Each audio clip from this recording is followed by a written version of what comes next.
Amen. Veuillez vous asseoir. Je suis tout heureux ce matin de me retrouver au milieu de vous.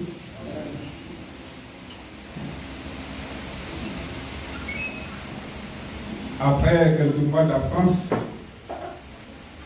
parce que j'ai eu à bouger beaucoup ces temps-ci, mais Dieu m'a fait grâce. Je suis revenu sain et sauf au milieu de vous pour vous apporter un message de la part du Seigneur. Nous allons prendre un passage dans le livre de Proverbes au chapitre 28 à partir du verset 13. Nous allons lire seulement le verset 13.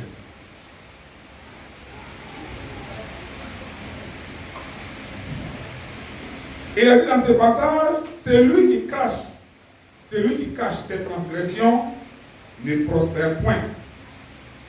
Mais celui qui les avoue et les délaisse obtient miséricorde.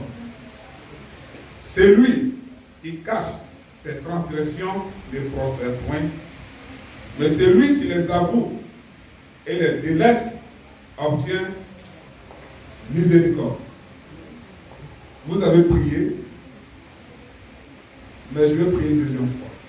Ce n'est pas que votre prière n'est pas bonne, mais je vais demander la permission à Dieu avant de faire ce qu'il m'a dit de faire. Seigneur, nous te bénissons ce matin. Tu es celui qui nous parle tantôt d'une manière, tantôt d'une autre. Ce matin, je suis devant ton peuple. Je ne suis pas digne d'être à cette place. Mais parce que tu m'as instruit, je voudrais ton autorisation pour parler de ta part. Seigneur, éloigne-moi tout ce qui pourrait être charnel. Et mets des mots justes dans ma bouche, afin que, Seigneur, au travers de ce message, que l'Église soit édifiée. Que ce message puisse communiquer la grâce à tout un chacun. Je demande pardon pour tout ce qu'il a pu faire au cours de cette semaine, au cours de ce mois. Tout ce qu'il a pu faire, tout ce qu'il a pu dire. La manière dont il a pu marcher, qui pourrait être une entrave à l'efficacité de ce message. Seigneur, pardonne-moi.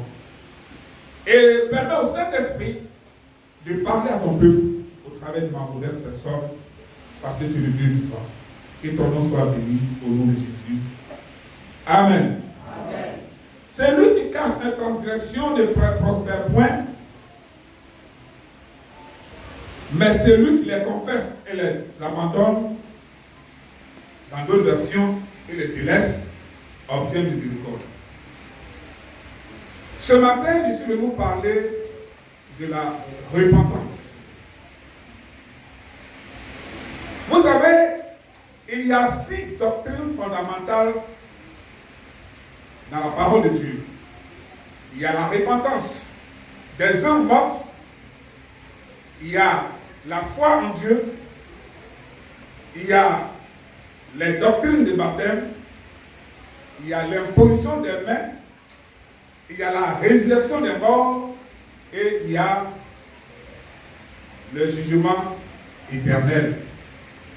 Ce sont ces 6 doctrines fondamentales qui font avancer l'œuvre de Dieu ici-bas sur la terre. Nous ne sommes pas dans une école biblique, mais je voudrais vous transporter dans une forme d'école biblique ce matin. Les choses ne viendront pas de moi-même, c'est le Saint-Esprit qui va nous orienter. Et je vous dirai exactement ce que Dieu m'a transmis au travers de ces instructions qu'il m'a données. Parce qu'il a dit, je t'instruirai et te montrerai la voie à suivre. Dieu m'a instruit, alors il va me montrer la voie à suivre ce matin au travers de cette prédication. Et c'est pour ça que je demande à tout un chacun de prêter attention à ceux qui prennent note.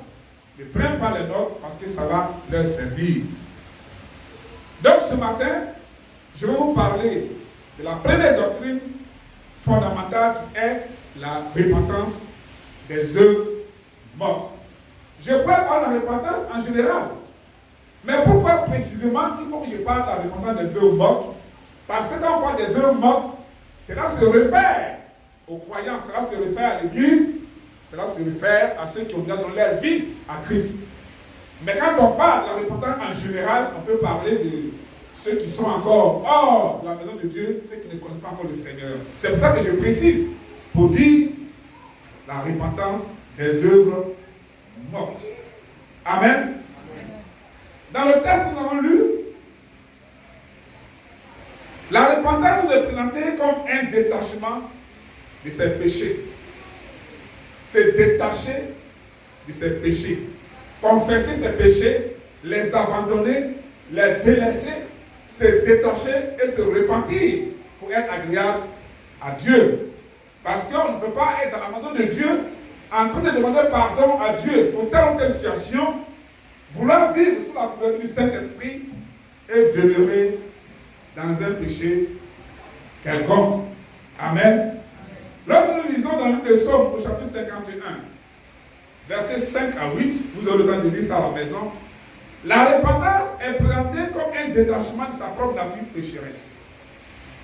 Dieu, il veut que dans notre cœur, la vérité y soit installée. Et c'est lui seul qui a la capacité d'installer en nous la vérité.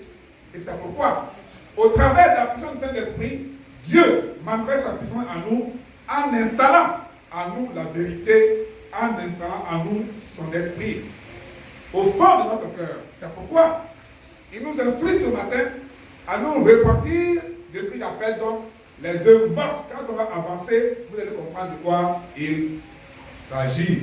Amen.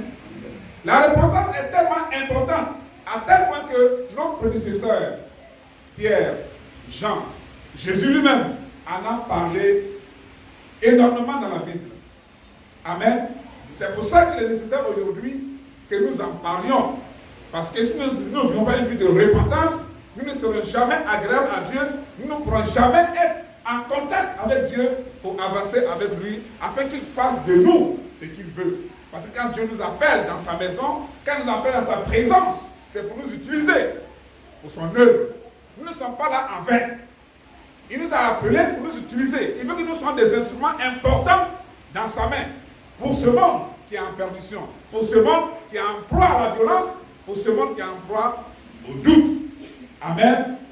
C'est pourquoi ce matin, frères et sœurs, je voudrais au travers de cette prédication vous interpeller à ce que chacun d'entre nous prenne conscience pour se repentir de tout ce qu'elle a, de tout ce qu'elle a du moins dans sa vie qui l'empêche d'être agréable à Dieu. Moi, je suis en train de parler la part de Dieu. Je ne connais pas votre situation, je ne sais pas ce que vous vivez, je ne sais pas ce que vous faites, je ne sais pas ce qui est devant comme une montagne qui vous empêche d'être agréable à Dieu, c'est vous qui le savez. C'est pourquoi ce matin, que par la bouche du Seigneur, selon les instructions que j'ai reçues, je vous interpelle à vous repentir donc, afin d'être agréable au Seigneur. Pour être sauvé, il faut nécessairement se repentir de ses péchés. Le croyant doit pratiquer la repentance s'il veut garder sa communion avec son Dieu. Acte 11, verset 8, Romains 2, verset 4. La repentance, c'est le rôle du Saint-Esprit. Un rôle important qu'il joue dans notre vie. Lorsqu'ils sont en train de parler, pendant qu'ils sont en train de parler, ou lorsqu'ils sont en train d'écouter la parole de Dieu, le Saint-Esprit en même temps agit dans les cœurs pour nous amener, pour amener ces cœurs-là à la repentance. Ce matin, si le Seigneur a voulu que je parle de la repentance, avant qu'il ne m'instruise, il m'a d'abord montré une image. Une image, un grand immeuble, où il y avait du monde. Et puis, quelqu'un d'autre est venu avec un caterpillar. Il a attaqué l'immeuble depuis le bas. Il a commencé à casser les pieds de l'immeuble. Et l'immeuble s'est écroulé. J'entendais des cris, j'entendais des pleurs, mais ce qui est sûr, tous ceux qui criaient mouraient. Et puis après, l'immeuble est tombé sur une grande foule. Et quand je me suis réveillé, je me suis agenouillé dans mon hôtel et j'ai dit, Seigneur, qu'est-ce que tu veux me montrer? Dieu n'est pas passé par quatre chemins. Il m'a dit Lui-même que tu viens de voir est l'image de ta nation. Alors, commence à prêcher la repentance. Il y a des gens qui veulent détruire cette nation. Je ne les connais pas. Je ne les nomme pas. Dieu ne m'a pas donné le nom de quelqu'un. Mais il m'a dit, commence à prêcher la repentance. Il faut que tous ceux qui sont mes enfants, tous ceux qui sont chrétiens, qui sont disciples de Jésus, apprennent à se repentir chaque jour de Dieu fait. Parce que chaque jour de Dieu fait, nous péchons. Ça nous en rend compte. Il y a des péchés qui sont visibles. L'adultère, le mensonge, le vol, c'est des péchés visibles. Mais il y a des petites choses que nous prenons comme des actes qui n'honorent pas Dieu et qui pourraient nous mettre dans le décor. C'est pour ça que Dieu m'a dit de prêcher la repentance. Amen. Amen. Et c'est pour ça que ce matin je vous parle. Et c'est pour ça que j'ai précisé au début pour dire que je ne suis pas venu pour juger. Je suis venu pour dire que j'ai reçu une instruction de la part du Seigneur et je vais vous transmettre. Certains ont déjà reçu où j'étais passé. Vous, aujourd'hui, vous arrivez ici, je suis en train de vous le transmettre. Je n'étais pas obligé de vous dire la manière dont le Seigneur m'a parlé, mais j'ai pris, j'ai expliqué l'image pour que vous compreniez. Alors, frères et sœurs, relevons-nous, prenons conscience et vivons une vie de repentance. On n'est pas parlé de la sanctification, parce qu'ici, nous avons abordé le thème de la sanctification sur plusieurs aspects. Je me rappelle bien. Plusieurs aspects. On a parlé de la sanctification de l'Église, on a parlé de la sanctification du croyant, on a parlé du péché. Donc chacun connaît sa position. Mais ce matin, le Seigneur me dit de vous dire. Si je ne vous dis pas quelque chose vous arrive, je serai responsable. Votre sang me sera demandé. Mais à part du moment où je vous ai parlé, si quelque chose vous arrive, parce que vous n'avez pas écouté ce que j'ai dit, la part du Seigneur, je ne serai plus responsable. Que le Seigneur nous bénisse. Amen. Nous continuons. Donc je disais que la repentance est tellement importante pour la vie des croyants que tous nos prédécesseurs, même Jésus en a parlé. C'est une doctrine à enseigner, c'est une doctrine à prêcher, à pratiquer par tous les âges. Toutes les générations doivent recevoir un enseignement sur la repentance. Ce n'est pas un péché de parler de la repentance. Parce que ça fait partie des doctrines fondamentales de la vie chrétienne. Jean-Baptiste a prêché la repentance en son temps. Il a prêché dans le désert, comme nous dit la Bible. Jésus a prêché la repentance. Il disait, le temps est accompli et le royaume de Dieu approche. Répentez-vous et croyez à l'évangile. Pierre prêchait la repentance. Il disait, répentez-vous et que chacun de vous soit baptisé au nom de Jésus-Christ pour la rémission des péchés, de ses péchés, et vous recevrez le don du Saint-Esprit. Amen. Amen. Mais pourquoi la repentance? Pourquoi? Dieu nous demande de nous repentir. Parce qu'il veut que nous soyons agréables. Il veut que nous soyons en contact. Il ne veut pas qu'il y ait un péché qui puisse nous séparer de lui. Il ne veut même pas qu'il y ait une montagne qui puisse l'empêcher de nous toucher. C'est pour ça qu'il nous demande de nous repentir. Et comment il faut se repentir? On verra dans l'explication lorsqu'on va avancer. La manifestation de ce changement qu'on appelle la repentance est un changement de pensée. C'est un changement dans les sentiments. C'est un changement dans la volonté. Quand on accepte de pratiquer la repentance, il faut d'abord changer sa manière de penser. Il faut d'abord changer sa manière d'avoir des sentiments. Et il faut d'abord changer dans la manière de manifester sa volonté. Et comme je dis tout à l'heure, l'origine de ce changement-là, c'est le travail du Saint-Esprit. Il faut que nous permettons au Saint-Esprit de manifester sa puissance en nous pour nous amener à nous repentir. Sinon, nous ne pourrons pas le faire de nous-mêmes. Ayons d'abord la volonté d'appartenir à Dieu, la volonté de faire les choses comme Dieu veut que nous les fassions.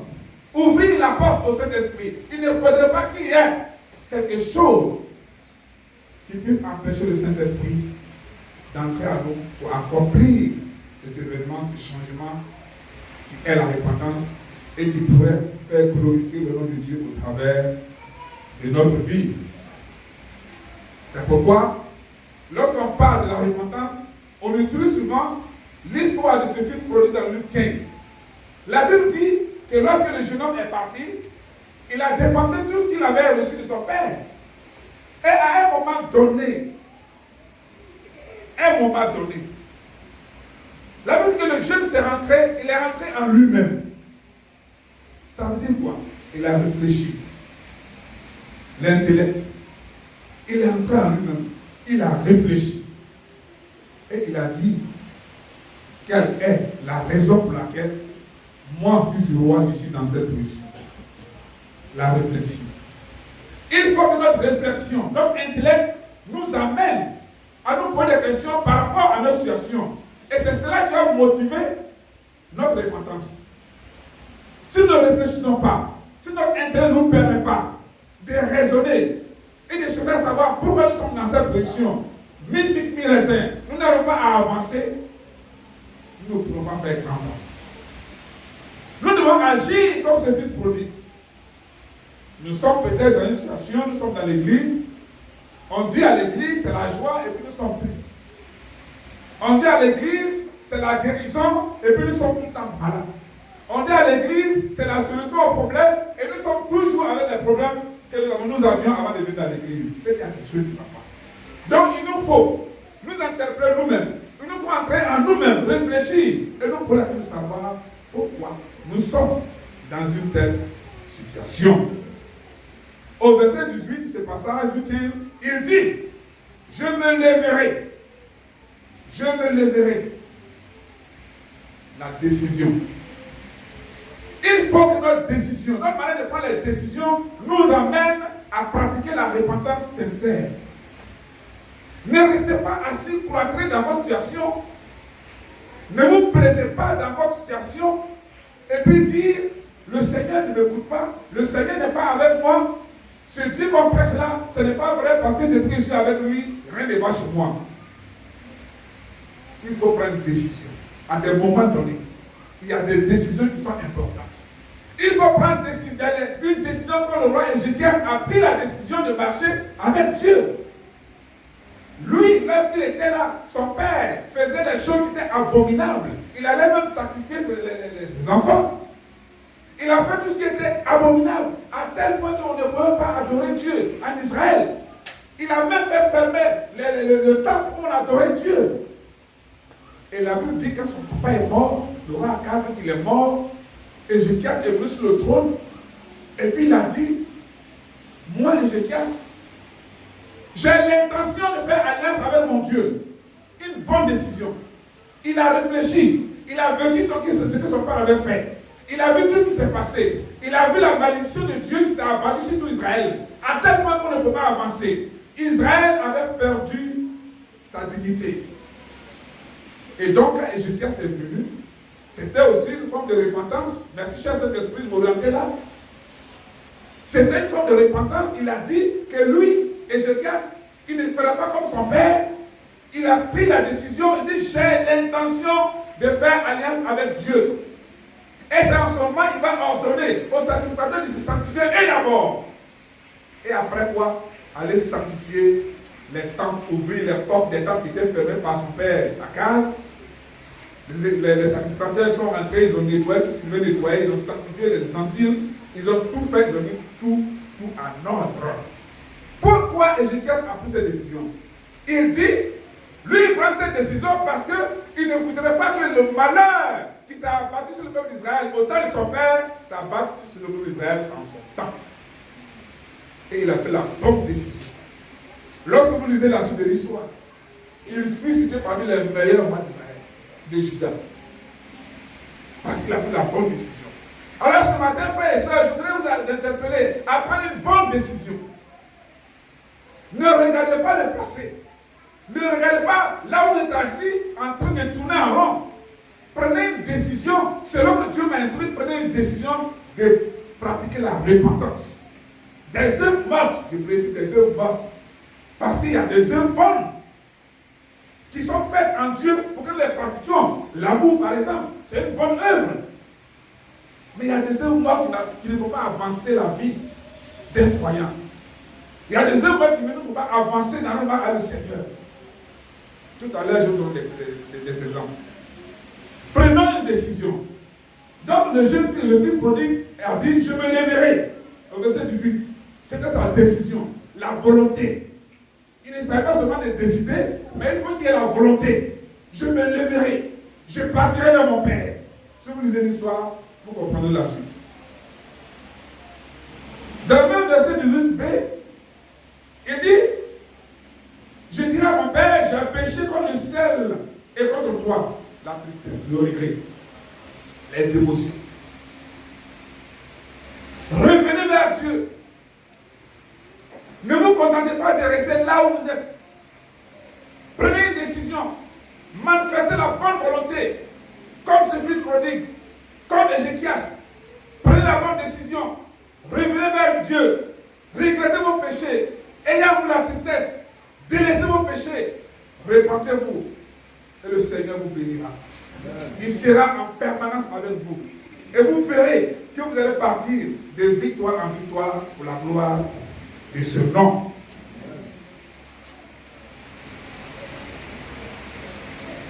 Avant de vous dire ce que c'est que les œuvres mortes, je vais vous dire d'abord ce que c'est que les bonnes œuvres.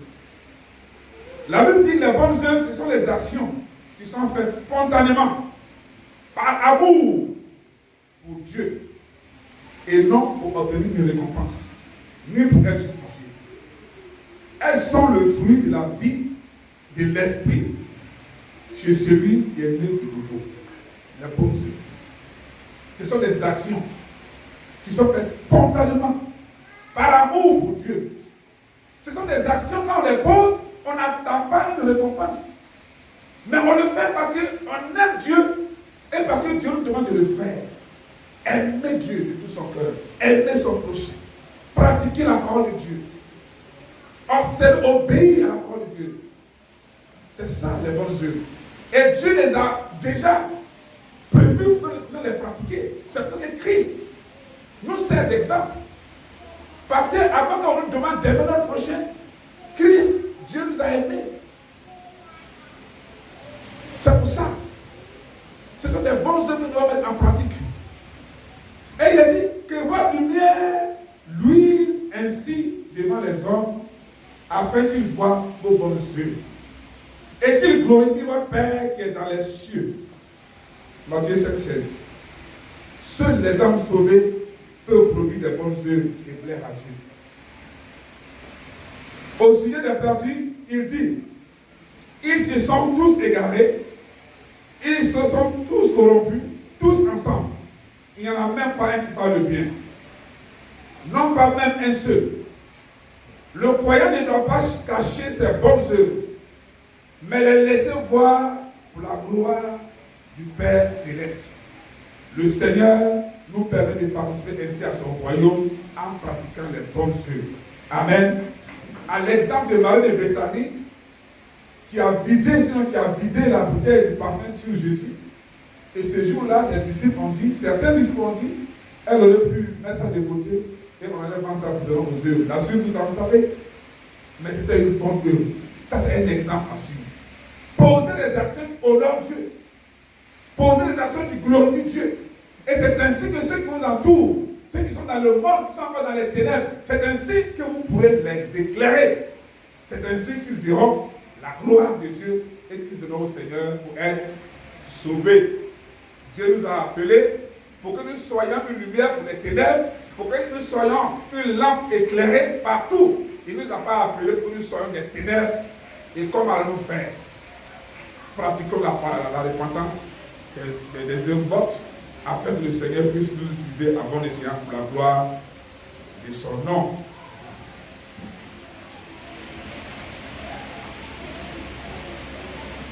Les mauvaises œuvres sont des actions faites par des hommes naturels non régénérés. ceux qui ne connaissent pas le Seigneur, quand ils posent leur action, ils font dans le seul but de pouvoir avoir comme on appelle une récompense auprès du Seigneur. Ce sont des gens qui passent tout leur temps à pratiquer la loi qui est dépassée, parce que la venue de Jésus, c'est la fin de la loi. À partir de Jésus, nous rentrons maintenant sous la grâce. Mais il y a ceux-là qui se contentent de pratiquer ces lois-là dans le seul but de se justifier. Ils pensent qu'en pratiquant la loi, ils iront au ciel, alors qu'ils ne savent pas que la loi ne sauve pas. Le salut, c'est un don de Dieu. C'est par grâce que nous sommes sauvés. Mais aujourd'hui, de nos jours, il y a des gens qui passent tout le temps à pratiquer la loi. La circoncision, par exemple. Le sacrifice des moutons, par exemple. Ça, c'est la pratique de la loi. Cela ne sauve pas. Et c'est cela qu'on appelle les œuvres mortes. Et c'est dans des choses pareilles qu'il faut, de ces choses pareilles, il faut se repentir aujourd'hui pour que le Seigneur puisse entrer à nous et faire de nous ce qu'il veut. Les œuvres mortes, donc, sont inspirées par une religion. Tout ce qu'une personne fait qui l'empêche d'avoir contact avec Dieu. Tout ce qui conduit à la mort spirituelle. Ça, c'est les œuvres mortes. Amen. Amen. Tout ce qui conduit à la mort spirituelle, c'est des œuvres mortes. Il n'y a quelque part dans la Bible où c'est écrit qu'en pratiquant la loi, on pourra être sauvé par elle. Non. Le salut, c'est la grâce de Dieu. C'est un don gratuit, c'est un don de la part de Dieu. Mais ce qu'on nous demande de faire, c'est d'être obéissant à la parole de Dieu, de marcher selon elle pour avoir la vie. Amen. Donc ces œuvres mortes sont accomplies dans le but de mériter la vie éternelle. Mériter la vie éternelle. Il y a certains qui pensent qu'en pratiquant par exemple la circoncision, ils auront la vie éternelle. Ils pensent qu'en pratiquant ces choses, ils auront la vie éternelle. Mais ce n'est pas ça. Ce sont ces choses-là qu'on appelle les œuvres mortes. Vous êtes sauvés aujourd'hui par la grâce, par le moyen de la foi. Et cela ne vient pas de nous. C'est un don de Dieu. Ce n'est point par les œuvres, afin que personne ne se glorifie. Ce n'est pas les œuvres qui nous sauvent, mais c'est la foi que nous avons aujourd'hui en Christ. C'est pour ça que ce matin, Dieu nous interpelle à cette repentance importante des œuvres mortes. Ne nous appuyons pas sur les choses pareilles en espérant recevoir quelque chose de la part de Dieu. Si nous ne vivons pas la foi, si nous ne marchons pas selon la foi, comme la Bible nous le dit, le juste fera par la foi. Si nous ne pratiquons pas la foi, n'espérons pas attendre quelque chose de Christ. N'espérons pas attendre quelque chose de Dieu. Demeurons dans une foi. Demeurons dans une repentance sincère de ces œuvres mortes qui ne conduisent qu'à la mort spirituelle, afin de permettre à Dieu de nous utiliser comme il veut pour la gloire de son nom. Les œuvres mortes sont donc faites par des religieux, des gens qui ne connaissent pas, qui sont dans l'église, mais qui ne sont pas chrétiens, qui ne marchent pas selon la parole de Dieu. Ils ignorent même la justice de Dieu, ceux qui font cette pratique. Quand ils font ces pratiques, c'est pour établir leur propre justice. Ceux qui pratiquent les œuvres mortes sont encore insoumis à la justice de Dieu. Ils cherchent encore à établir leur propre justice par la pratique de la loi. Amen. Ce matin, je voudrais vous interpeller à sortir de cette voie-là pour ne pas pratiquer les œuvres mortes. Ne cherchez pas la paix avec Dieu en pratiquant les œuvres mortes, mais cherchez la paix avec Dieu en manifestant votre foi, en vivant sous la grâce de Dieu. Paul, nous savons qui il était. Nous savons ce que Paul faisait. Mais il est une bonne illustration de la repentance des œuvres mortes. Il affirme clairement qu'il ne met pas sa confiance à la chair. Ensuite, il nous donne même la liste des œuvres mortes dont il s'est repenti après avoir rencontré le Seigneur. Nous allons lire Philippiens 3. Philippiens 3, chapitre 1, à partir du verset 1 jusqu'à 9. Mon frère, tu as ça que nous lire rapidement. Philippiens 3, c'est la seule longue lecture que nous allons faire ce matin. Philippiens 3, verset 1 à 9. Philippiens chapitre 3, je lis la parole de Dieu. Au reste, mes frères, réjouissez-vous dans le Seigneur. Je ne me lasse point de vous écrire les mêmes choses, et pour vous cela est salutaire. Prenez garde aux chiens, prenez garde aux mauvais ouvriers, prenez garde aux faux circoncis, car les circoncis, c'est nous qui rendons à Dieu notre culte par l'Esprit de Dieu, qui nous glorifions en Jésus-Christ et qui ne mettons point notre confiance en la chair. Moi aussi, cependant, je ne suis-je de mettre ma confiance en la chair. Si quelques autres croient pouvoir se confier en la chair, je le puis bien davantage. Moi, circoncis le 8e jour, de la race d'Israël, de la tribu de Benjamin, hébreu, né d'hébreu, quant à la loi, pharisien, quant aux zèles persécuteurs de l'Église, irréprochable à l'égard de la justice de la loi. Mais ces choses qui étaient pour moi des gains, je les ai regardées comme une perte à cause de Christ. Ces choses qui étaient pour moi comme un gain, les œuvres de la chair étaient pour Paul comme un gain. Mais aujourd'hui, je les regarde comme une perte à cause de Christ. Continuons. Et même, je regarde toutes choses comme une perte à cause de l'excellence de la connaissance de Jésus-Christ, mon Seigneur, pour lequel j'ai renoncé à tout. Et je les regarde comme de la boue afin de gagner Christ. Et d'être trouvé en lui, non avec ma justice, celle qui vient de la loi, mais avec celle qui s'obtient par la foi en Christ, la justice qui vient de Dieu par la foi. Amen. Entrez à la maison, frères et sœurs, et asseyez-vous, priez et demandez à Dieu de vous expliquer ce passage que nous avons dit. Pour gagner Christ, le plus important, pour gagner Christ, il dit que lui, Paul, il a regardé ces choses-là comme de la boue. Amen. Je vous invite ce matin à ne plus considérer ces choses qui nous tirent en arrière, parce que nous ne le savons pas. Mais c'est des choses qui nous tirent en arrière, c'est des choses qui nous font faire du surplace, à tel point que nous faisons de notre Dieu un Dieu menteur.